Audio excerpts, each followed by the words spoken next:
இந்த மலைக்கு நம்ம வீட்டில் சுக்கு காப்பி போட்டு கொடுன்னு சொன்னாங்க. ஆல்ரெடி நான் சுக்கு, மிளகு, திப்பிலி இதெல்லாம் சேர்த்து பவுடர் பண்ணி வச்சுருந்தேங்க. சரி தண்ணியில் கொதிக்க விட்டேன். பால் வேணும் இல்லையா, சரின்னு பால் வாங்குறதுக்காக கடைக்கு போனால் பால்காரவங்க சீம்பால் இருக்குமா வேணுமான்னு கேட்டாங்க. கொடுங்கன்னு சொல்லி வாங்கிட்டு வந்துட்டேன். இந்த மாதிரி சீம்பால் உங்களுக்கும் கிடச்சிதுன்னா அந்த வாய்ப்பை மிஸ் பண்ணாமல் நீங்களும் வாங்கி சாப்பிடுங்க. உங்கள் வீட்டு பக்கத்தில் இருக்கிற பால்காரங்கிட்ட சொல்லி. இது நார்மல் பாலுங்க. சுக்கு காப்பிக்காக வாங்க போய் பாருங்கள் எவ்வளோ ஒயிட்டாக இருக்குதுன்னு சொல்லிட்டு. சீம்பால் பாருங்கள் எவ்வளோ திக்காக இருக்குது. எல்லோ கலரில் ரொம்ப திக்காக இருந்துச்சுங்க. இதை நான் ஒரு பாத்திரத்துக்கு மாற்றிக்கலான்னு சொல்லிட்டு கொஞ்சம் நெய் தடவி வச்சுருக்குறேங்க. நெய் தடவுன்னு அவசியம் கிடையாது, நீங்கள் நெய் தடவைனா தடவிக்கலாம். நான் நெய் தடவி வச்சுருக்கிறேன்.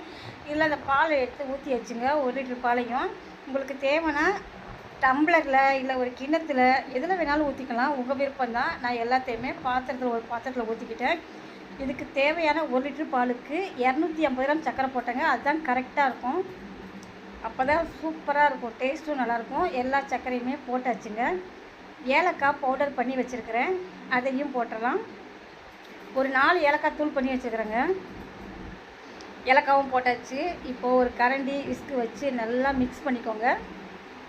மிக்ஸ் பண்ணி இட்லி பாத்திரத்தில் வச்சிடலாங்க. இது நல்லா வேகட்டும். ஒரு 20 நிமிஷமாவது வேகணும். ஸ்டவ் சிம்மில் வச்சு இப்போ இதை எடுத்து இட்லி பாத்திரத்தில் வச்சாச்சு. இப்போ தட்டு போட்டு மூடி வச்சிடலாம். 20 நிமிஷம் கழித்து திறந்து பார்க்கலாம். இப்போ திறந்து பார்க்கலாம். இப்போ வெளியே எடுத்து பிளேட்டுக்கு மாற்றிடலாம். பிளேட்டுக்கு மாற்றியாச்சு. பாருங்கள் சீம்பால் அவ்வளோ திக்காக டேஸ்ட் அருமையாக இருந்துச்சுங்க. ரொம்ப சூடாக இருக்குது, என்னால் கையிலேயே பிடிக்க முடியல, கீழே போட்டேன். பாருங்கள் செம்ம சூப்பராக இருந்துச்சுங்க. உங்களுக்கும் இந்த மாதிரி வாய்ப்பு கிடைச்சா கட்டாயம் வாங்கி சாப்பிடுங்க. இந்த வீடியோ பிடிச்சிருந்தா உங்கள் ஃப்ரெண்ட்ஸ் ரிலேட்டிவ் எல்லாத்துக்கும் நிறைய ஷேர் பண்ணுங்கள். இன்னொரு நல்ல வீடியோவில் பார்க்கலாம். பாய்.